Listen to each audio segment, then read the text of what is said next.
Hello guys, अस्सलाम वालेकुम, नमस्ते एंड सत श्री अकाल। दिस इज़ मैं Latif and welcome to Reaction Republic. तो गाइस, आपने मेरी वीडियोस पिछले कुछ दिनों में देखी होंगी दिल्ली मेट्रो के ऊपर। और फिर मैंने वीडियो बनाई कि मेट्रो ट्रेन्स इंडिया में जो बनती हैं लोकली मैन्युफैक्चर्ड होती हैं। तो उसके बारे में मैंने वीडियो बनाई कि कैसे बनती हैं, कौन कौन सी फैक्ट्रीज हैं इंडिया में जो काम करती हैं, मैन्युफैक्चरिंग करती हैं जो ट्रेन्स की। और इसी तरह फिर मैंने वीडियो बनाई, रिएक्शन किया जिस पे कि यार कितनी जो है एक्चुअली इंडिया में इस टाइम कितनी मेट्रो रेल लाइंस चल रही हैं और कितनी के ऊपर ऑलरेडी काम हो रहा है या इन फ्यूचर में जो चल जाएंगी।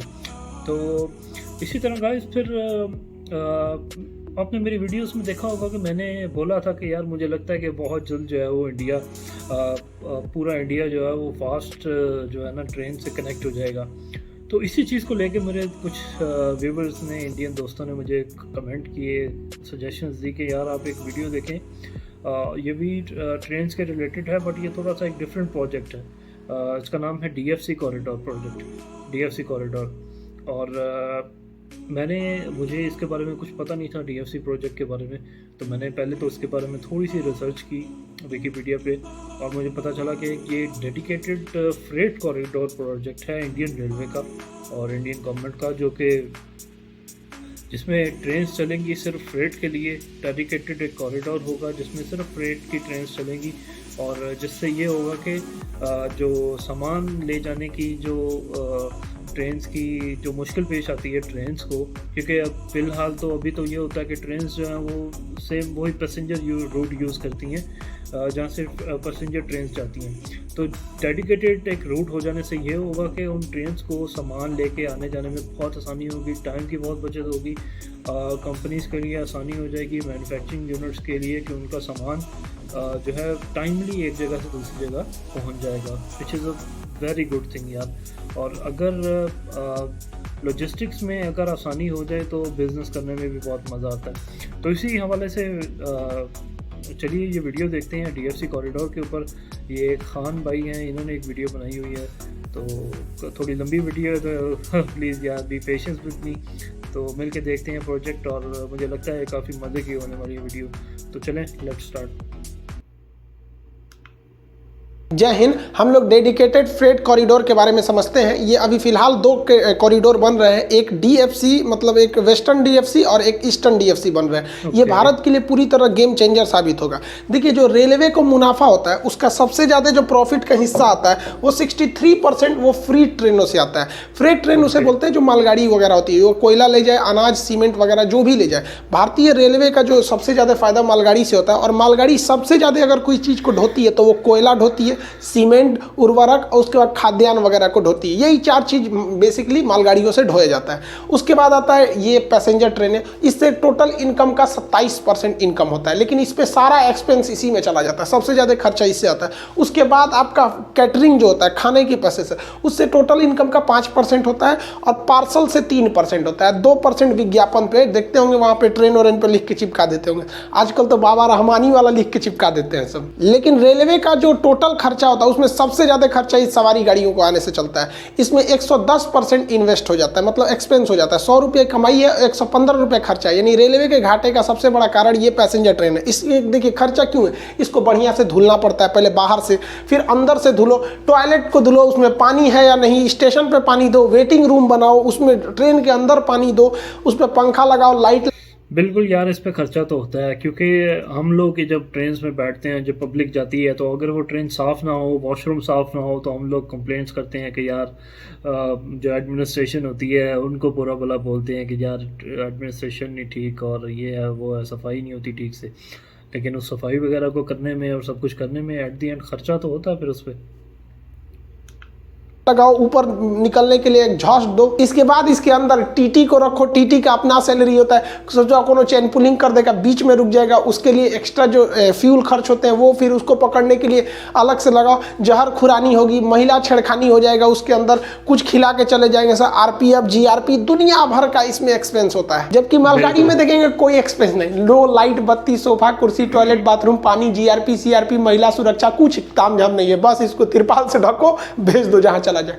लेकिन हद देखिए, सारी कमाई 63% बेचारा इसी से कमाई होती है, और इसके साथ इतना बेवफाई होता है कि स्टेशन पे इसको 2-2 दिन रोक दिया जाता है।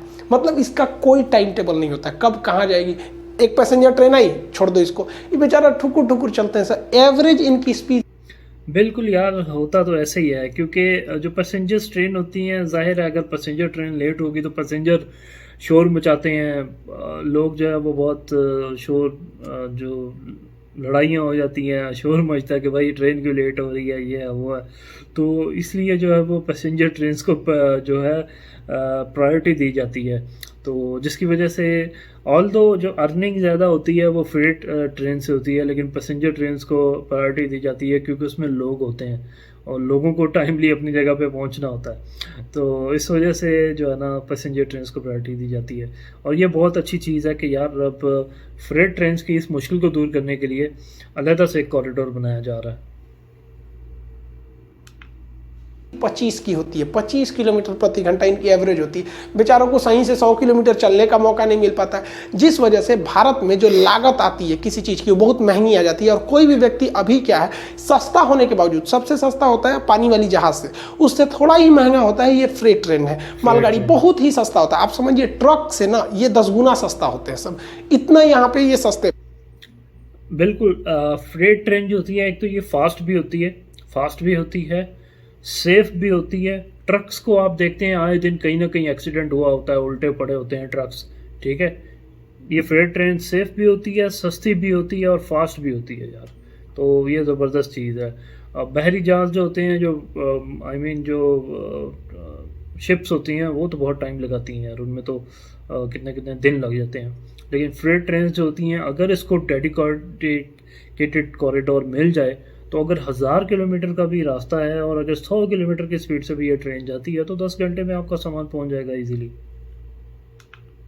पाए जाते हैं, लेकिन फिर भी लोग इसका यूज नहीं करते क्योंकि पता ही नहीं है कब पहुंचेगा। तो इसी का कायाकल्प करने के लिए DFC, डेडिकेटेड मतलब पूरी तरह से समर्पित, फ्रीट मतलब मालगाड़ियों के लिए, कॉरिडोर मतलब रास्ता, तो एक पूरी तरह से इनको समर्पित रास्ता बनाया गया जिसका नाम रखा गया DFC, शॉर्टकट में डेडिकेटेड फ्रेट कॉरिडोर DFC। इस पर मालगाड़ी के अलावा एक भी सवारी गाड़ी को घुसने नहीं दिया जाएगा। इस परियोजना की शुरुआत 2006 में मनमोहन सिंह के समय रखी गई थी, लेकिन उस वक्त में बहुत ज़्यादा इस पर वर्क नहीं हुए थे, क्योंकि कोई भी चीज़ की अगर आप आधारशिला रखते हैं तो शुरुआत के 3-4 साल तो उसके भूमि अधिग्रहण में ही लग जाता है। उसके बाद मोदी जी आए तो इनका इंफ्रास्ट्रक्चर पे थोड़ा विशेष ज़्यादा ध्यान रह जाता है वहाँ पर, तो इसके लिए इसके काम में अब तेजी आई और 2022 तक ये खुल जाने की उम्मीद में रह रहा है। अब इसकी देख रेख कौन करेगा, जमीन कौन खरीदेगा, बिजली कौन लगाएगा, वहाँ पर ट्रेन कौन बिछाएगा, उसका लाइन तो कहा गया इंडियन रेलवे से कि आप ही कर दीजिए। तो इंडियन रेलवे के हम खुदे पगला गए हैं, हमारे पास इतना ट्रेन और हम नहीं हो पाएगा। तो DFC जो है, डेडिकेटेड फ्रेट कॉरिडोर, इसको एक अलग कंपनी बनाई गई जिसका नाम रखा गया कॉर्पोरेशन ऑफ इंडिया, बस आगे जोड़ दीजिए corporation of India.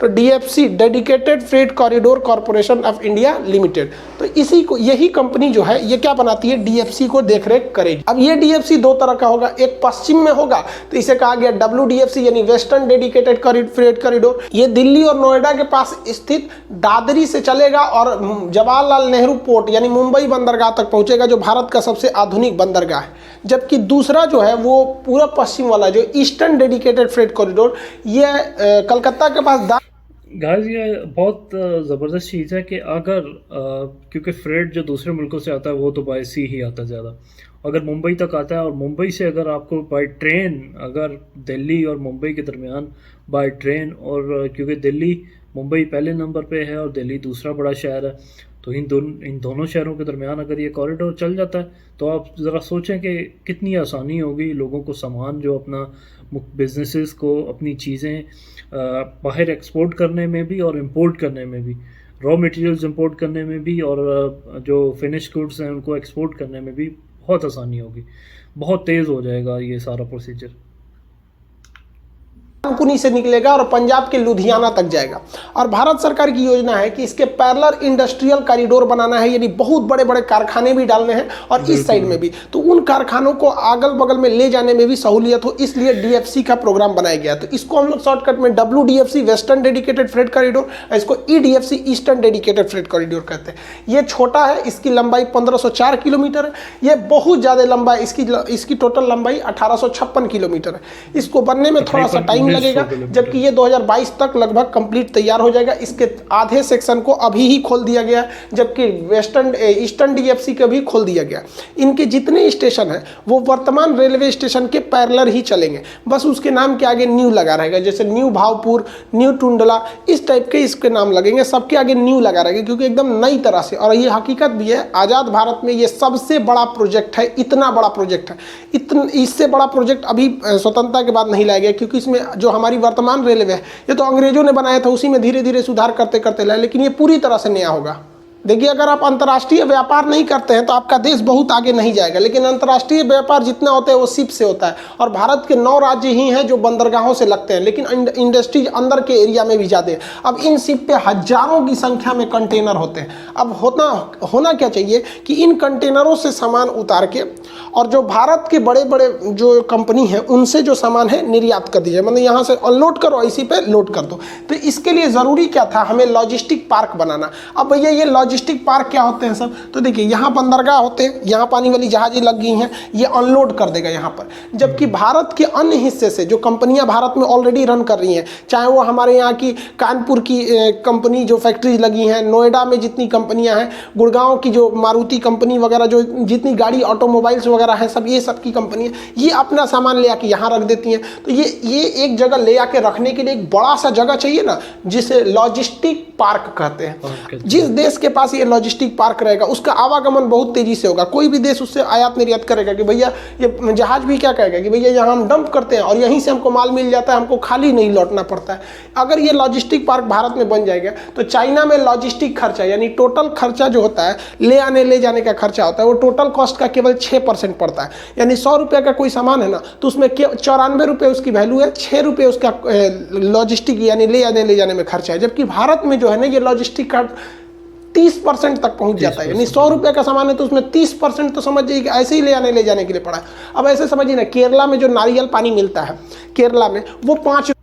Obviously guys, अगर ये लॉजिस्टिक का जो अगर 30% से अगर कम हो के 5% 6% पे आ जाता है, तो आप इमेजिन करें कि कॉस्ट में 25% का डिडक्शन होगा और आप इंटरनेशनली compete करने के जो है ना वो काबिल हो जाएंगे, अपनी प्रोडक्ट्स को इंटरनेशनली compete करें। ऑब्वियसली आपकी प्रोडक्ट की कॉस्ट कम होगी तो आप compete करेंगे वर्ल्ड वाइड।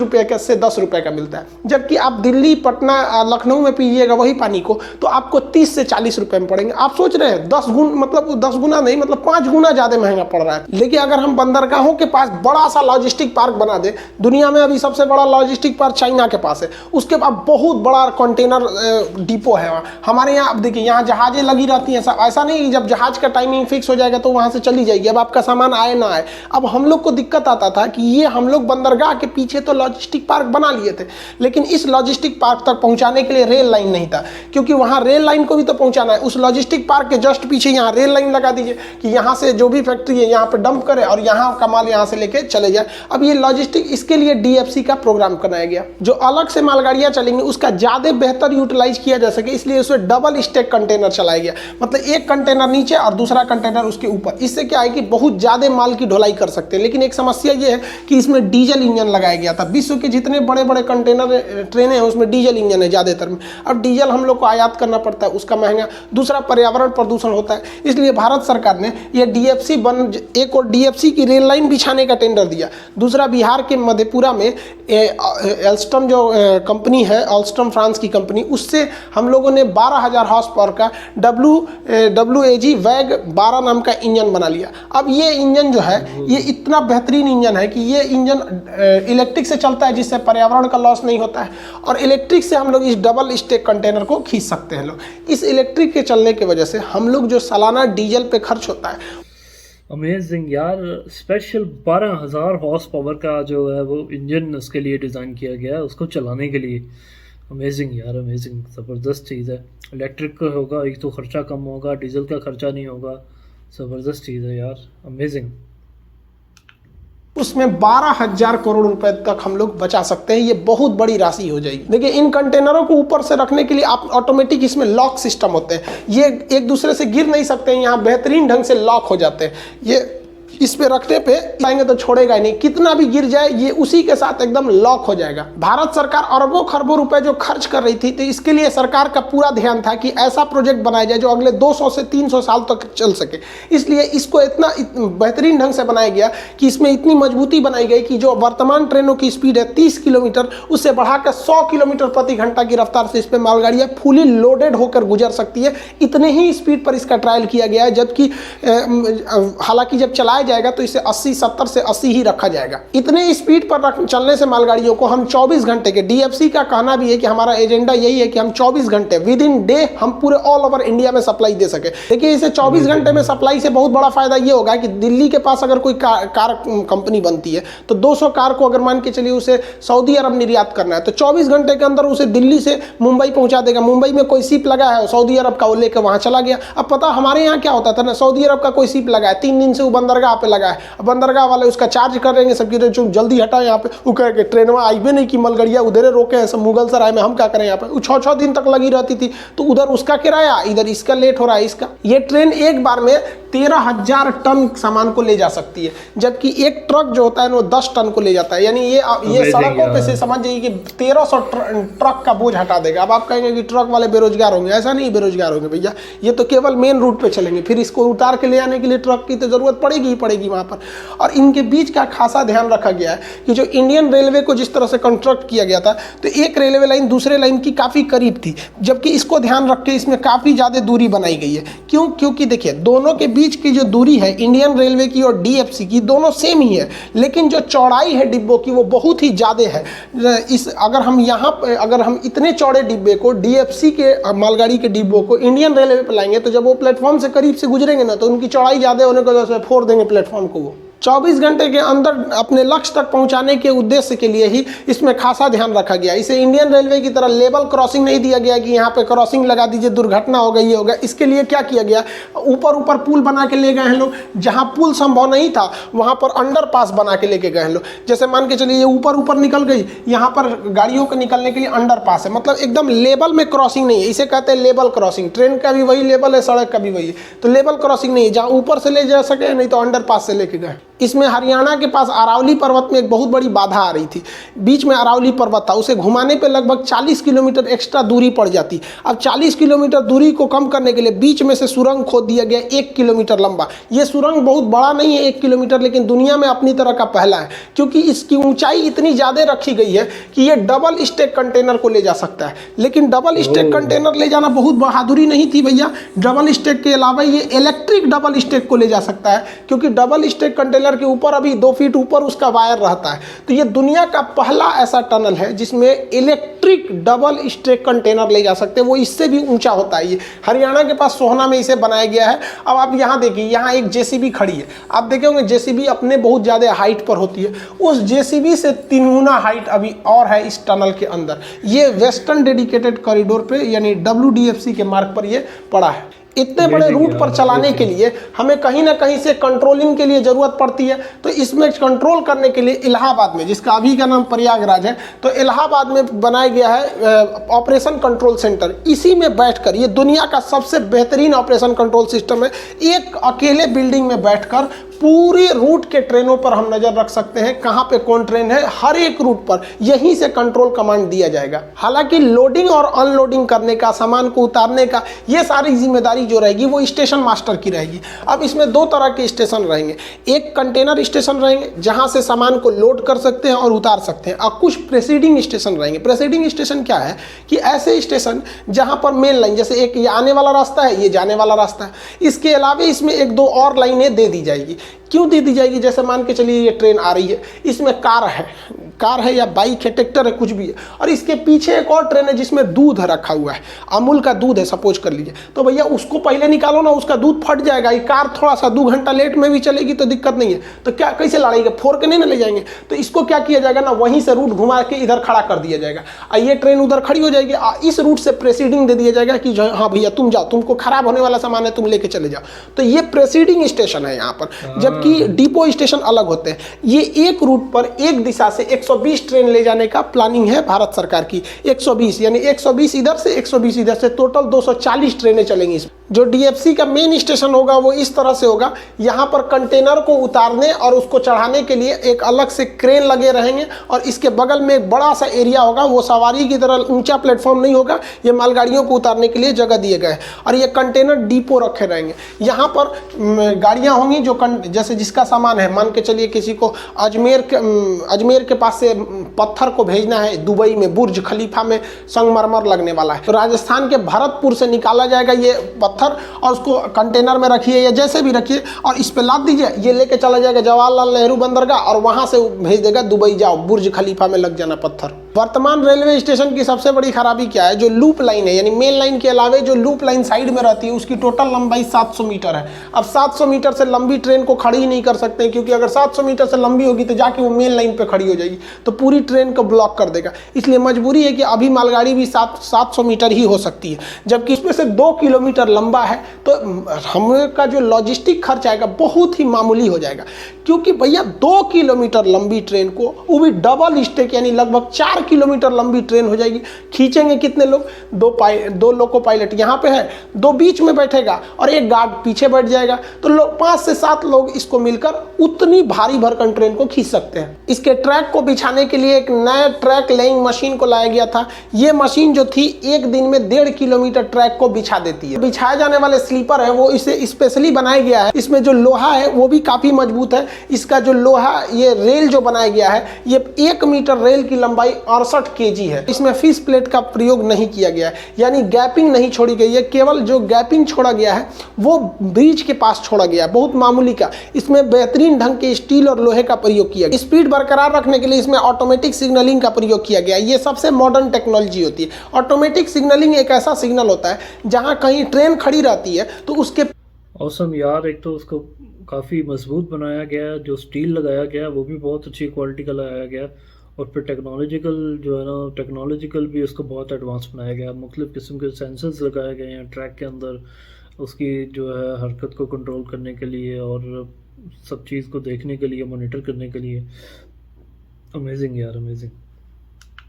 पीछे क्या करता है, जैसे मान के चलिए यहाँ पे कोई ट्रेन खड़ी है यहाँ पे, तो उसके जस्ट जो पीछे का सिग्नल होगा वो रेड हो जाएगा, कहेगा भैया तुम ट्रेन यहाँ रुक जाओ, तो पीछे कोई ट्रेन नहीं आएगी। और इसके जो 1 किलोमीटर पहले जो ये आपका सिग्नल लगाया गया वो येलो हो जाएगा। येलो का मतलब तुम 30 के स्पीड से आओ।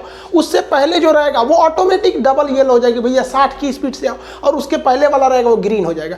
ये कोई स्टेशन मास्टर नहीं कर रहा है, ये ऑटोमेटिक है। जहाँ कहीं ट्रेन खड़ी रहेगी उसका यही पैटर्न है। कोई भी ट्रेन के पिछले का जो और इसके पीछे का पूरा ग्रीन रहेगा। अब मान के चलिए वो ट्रेन अचानक गड़बड़ा गई, उसको कोई इंजन फेल हो गया, वो रुक गई। अब जैसे रुकी तो ऑटोमेटिक सिग्नल है, ये रेड, येलो, ये डबल येलो, ये ग्रीन। पीछे से कोई सुपर फास्ट आई, ग्रीन देख के धड़धड़ा गई यहाँ पे, यहाँ देखी तो भैया डबल येलो 60 चलो, फिर देखिए येलो 30 चलो, फिर देखिए रेड रुक जाओ यहाँ पर। अब इसको करने, इसमें एक्सीडेंट की खतरा भी कम हो जाता है और धड़ल्ले से ट्रेनें चलती रहती है, क्योंकि उनको पता है कि मेरे पीछे का 4 सिग्नल का पैटर्न यही रहने वाला है। कोई भी आएगा धड़धड़ा के उसको मिलेगा ग्रीन, आगे देखेगा डबल येलो 60 हो जाएगा, येलो 30 हो जाएगा, रेड होगा रुक जाएगा, और यहाँ आके रुक गया, कहेगा ए चाचा चलिए तो हम भी चलेंगे। जैसे इस डायग्राम में देखेंगे यहाँ एक ट्रेन खड़ी है, इसके पीछे रेड है, येलो, डबल येलो और ग्रीन। भारत ने इसमें बहुत ही पावरफुल WAG-12 इंजन को प्रयोग किया। ये ट्विन इंजन है, इसमें 2 इंजन एक साथ है। हालांकि दोनों को अलग कर देंगे तो काम नहीं कर पाएगा, दोनों एक साथ ही काम करते हैं, जिससे ये बोबो प्लस बोबो बन सके इंजन को। इसके बारे में एक अलग इंजन में बना चुके हैं, WAG-12 इंजन जब ये बना था उसका लिंक डिस्क्रिप्शन में दे देंगे, आप उसे देख लीजिएगा। हालांकि ये अकेले इसको नहीं, ये खींचने में क्षमता इसके पास है, लेकिन बावजूद इस ट्रेन के बीच में, अब 1.5 किलोमीटर लंबी ट्रेन रहती है तो बीच में एक WAG-9 इंजन को जोड़ दिया जाता है। हालांकि ये कोको टाइप का इंजन है, इसके बारे में भी हम इंजन में अलग से बता दिए हैं। तो ये लगा दिए थे। इसका रीजन क्या है कि अगर एक ही इंजन से आप पूरी ट्रेन को खींचेंगे, लगभग आप 13,000 टन का, तो सारा तो लोड इसी कपलिंग पर पड़ता है। ऐसे चुरा कहीं कपलिंग में उखड़ गया, इंजन तो खूब पावरफुल है, खींच लिया और पूरा लोड है, कांक के खींचेगा इतना बड़का ट्रेन को, मान के चलिए ये इंजन, और यहाँ पे सोच रहा एक कपलिंग है, तो ये खींचने का तो ये खींच देगा, कपलिंग में उखड़ जाएगा तो छिटा जाएगा इसे यहाँ पर। इसलिए बीच में एक कहीं पे एक एक्स्ट्रा इंजन जोड़ दिया जाता है ताकि लोड डिस्ट्रीब्यूट हो सके। साथ ही इसमें एक और चीज़ किया जाता है, ब्रेकिंग सिस्टम अच्छे से लग सके, क्योंकि ब्रेक के लिए जो प्रेशर जनरेट किया जाता है वो इंजन से ही प्रेशर को, वैक्यूम को जनरेट किया जाता है। अब वो आते आते पीछे आते थोड़ा सा वो पावर उसका कम हो जाता है, इसलिए बीच में कहीं इसमें इंजन लगा दिए। तो ये तो भैया 2 किलोमीटर लंबी ट्रेन है शेषनाग। जब हमारा देश आज़ाद हुआ था तो 1950 में हमारे कुल ट्रांसपोर्टेशन का 80% ट्रांसपोर्टेशन रेलवे द्वारा होता था, लेकिन रेलवे की इस खस्ता हालत को देखते हुए जो ट्रांसपोर्टेशन था वो ट्रकों पर शिफ्ट हो गया। अब ट्रक महंगे भी होते हैं और इससे एक्सीडेंट वगैरह। ऑब्वियसली क्योंकि रेलवे का सिस्टम तो अंग्रेज़ों के ज़माने का बना हुआ है, और उसको या तो थोड़ा थोड़ा साथ अपडेट किया गया था, लेकिन मेन लाइन्स तकरीबन वही चल रही थी। इवन हमारे पाकिस्तान में अभी तक, यानी पार्टीशन को भी अब तकरीबन 70 साल हो गए हैं, तो अभी तक जो है वो वही ट्रैक्स चल रहे हैं, वही पुराने गले सड़े ट्रैक्स चल रहे हैं, उनके ऊपर ही ट्रेन चलती हैं, उनके ऊपर एक्सीडेंट्स भी बहुत होते हैं। अभी जाके पाकिस्तान गवर्नमेंट ने एक ML1 नाम का एक मंसूबा बनाया, एक प्रोजेक्ट है जिसमें पूरी एक कराची से पेशावर तक जो मेन लाइन है उसको अपडेट किया जाएगा, न्यू लाइन बिछाई जाएगी, जिससे ट्रेनों की स्पीड भी बढ़ जाएगी। तो और बाकी उससे पहले वही ट्रैक चल रहा है, वही जो ट्रैक था गौरों के ज़माने का, वही अब तक चलता आ रहा है। कोई उसमें इतनी कोई ख़ास अपडेशन भी नहीं इवन की गई। कभी खतरा ज़्यादा होता है और ट्रक से बहुत ज़्यादा सामान को नहीं भेज सकते हैं आप लोग, ट्रेन का सहारा लेना ही पड़ेगा। इस सब को जानने के बावजूद 2020 में टोटल जो हमारे यहाँ ट्रांसपोर्टेशन होता है उसका महज 30% ट्रांसपोर्टेशन रेलवे करती है, जो हमारे लिए बहुत दुखद है, क्योंकि रेलवे करेगी तो बहुत सस्ता होगा और हम लोग को सामानें सस्ती मिलेंगी। इसीलिए DFC को लाया गया है। ये DFC जब लॉन्च हो जाएगी पूरी तरह से तो 2050 तक हम लोग अपने टोटल ट्रांसपोर्टेशन का 50% माल की ढुलाई हम किससे करेंगे? ये फ्रेट कॉरिडोर से करेंगे, मालगाड़ियों से, जिससे कि हमारे जो अभी के जो भी चीज़ों के कॉस्ट आते हैं वो लगभग 40% उसमें गिरावट आ जाएगी ट्रांसपोर्टेशन को काट देने की वजह से। हालांकि इसके अलावे भी और भी DFC का प्रोग्राम रखा गया है। एक नॉर्थ साउथ DFC है, दिल्ली फ्रेट कॉरिडोर के बारे में समझते हैं। ये अभी फिलहाल 2 कॉरिडोर बन रहे हैं, एक DFC मतलब एक वेस्टर्न DFC और एक ईस्टर्न DFC बन रहे हैं। ये भारत के लिए पूरी तरह गेम चेंजर साबित होगा। देखिए, जो रेलवे को मुनाफा होता है उसका सबसे ज़्यादा जो प्रॉफिट का हिस्सा आता है वो 63% वो फ्री ट्रेनों से आता है। फ्रेट ट्रेन उसे बोलते हैं जो मालगाड़ी वगैरह होती है, वो कोयला ले जाए, अनाज, सीमेंट वगैरह जो भी ले जाए। भारतीय रेलवे का जो सबसे ज़्यादा फायदा मालगाड़ी से होता है, और मालगाड़ी सबसे ज़्यादा अगर कोई चीज़ को ढोती है तो 24 तक ये फाइनल हो जाएगा, 22 तक ये वाला फाइनल हो जाएगा। उसके बाद इसमें काम लगेगा जो 2028-30 तक आगे जाके कंप्लीट होगा। DFC से एक हिडन भी फायदा है जो लोग ध्यान नहीं दे रहे हैं। हमारी पैसेंजर ट्रेनों पर एक ही पटरी पर हमारे यहाँ लोड ज़्यादा है, पैसेंजर ट्रेनों का भी लोड ज़्यादा है और मालगाड़ियों का भी लोड है। इस वजह से हमारी पैसेंजर ट्रेनों की भी स्पीड प्रभावित होती है, इनकी टाइमिंग डिस्टर्ब हो जाती है। और यहाँ पर एक और भी खराबी क्या होती है कि इनके ट्रैक पर इतना ज़्यादा कंजम्पशन है तो ये ट्रैक मेंटेनेंस भी नहीं हो पाते हैं। ट्रैक मेंटेनेंस की कमी की वजह से अक्सर रेल दुर्घटनाएं होती हैं हमारे यहाँ, तो इस पर कोई ज़्यादा ध्यान नहीं देता है। तो खैर, हम लोग बहुत जल्दी डेडिकेटेड फ्रेट कॉरिडोर शिफ्ट हो जाएंगे। ज़्यादातर ये डेडिकेटेड फ्रेट कॉरिडोर हमारे इंडियन रेल। बिल्कुल गाइस, जब लोड कम हो जाएगा तो ट्रैक्स जो हैं उनकी मेंटेनेंस करना आसान हो जाएगा, जिससे जो एक्सीडेंट्स होते हैं ट्रेन्स के उसमें बहुत ज़्यादा कमी आ जाएगी, वो बिल्कुल ना होने के बराबर हो जाएंगे। के पैरेलल ही आपको देखने को मिलेंगे। आई होप आप DFC समझ गए होंगे। इसमें भी इंडियन रेलवे की तरह ही वैकेंसी निकलेगी, DFCCIL करके इसमें वैकेंसी निकलेगी और ये बहुत जल्दी कंप्लीट हो जाएगा। अभी तो इसमें काम चल ही रहा है EDFC में। मिलेंगे नेक्स्ट क्लास में। जय हिंद। जय हिंद। हम लोग डेडिकेटेड। तो यार अमेजिंग, बहुत बड़ा प्रोजेक्ट है ये एक इंडियन गवर्नमेंट का, जो कि इंडिया की जो एक ट्रांसपोर्ट सेक्टर है उसको बिल्कुल चेंज करके रख देगा और लॉजिस्टिक सेक्टर में इतनी आसानी पैदा कर देगा ये प्रोजेक्ट कि यार बिजनेसेस के लिए बहुत आसानी हो जाएगी। अब एक तरफ दिल्ली से कनेक्ट है, दूसरी तरफ वो मुंबई से कनेक्ट है, ठीक है। मुंबई के पोर्ट पे अगर कुछ आता है, अगर आपने कुछ एक्सपोर्ट करना है या इंपोर्ट करना है तो बहुत आसानी होगी। पोर्ट पे लाएं, वहाँ से ट्रेन पे लोड करें और ट्रेन से डेडिकेटेड कॉरिडोर पे डायरेक्ट दिल्ली। और ये पूरे तकरीबन इंडिया के गिर्द ये ऐसे कॉरिडोर बनाया गया है जिसको प्लान किया गया है। तो पूरे मुल्क में जो ना आप इजीली अपनी जो गुड्स हैं उनको मूव कर सकते हैं, तो which is a amazing thing यार। ये बिल्कुल जो बिज़नेस का एक एटमॉस्फेयर है ना इंडिया में, उसको बिल्कुल चेंज करके रख देगा।